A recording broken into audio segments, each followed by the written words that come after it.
Бројот на пациенти со дијабет во Македонија постојано се зголемува. Намалена физичка активност, лош начин на исхрана и дебелина која е присутна уште од најмала возраст се ризик фактори за појава на дијабетес. Со развојот на дијабетот се зголемува ризикот од кардиоваскуларни, бубрежни, очни и секако вид на заболувања. Граѓаните треба повеќе да се грижат за своето здравје, да не пушат цигари, да внимаваат на тежината и да имаат поголема физичка активност, со цел да спречат појава на дијабетес.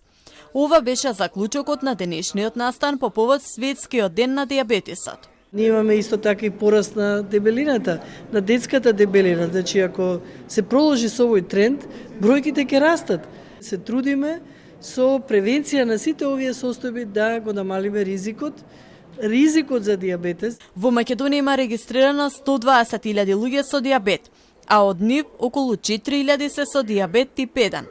Проблемот со инсулинската терапија е надминат, но лековите кои спречуваат компликации ги има само за мал број на пациенти.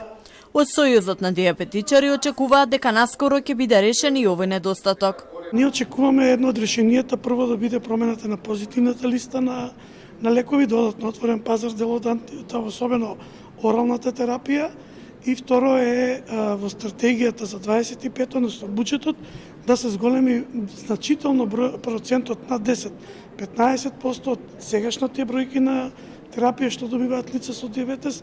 Министерот за здравство околу овој проблем со недостигот на лекови појасни дека за тоа ќе одлучува комисијата формирана од Министерството за здравство. Очекувам комисијата која што е компетентна и која што треба врз база на сите фармакоекономски и други анализи кои што ги прави, да и предложи на Министерството за здравство кои треба да бидат следните лекови за позитивната листа.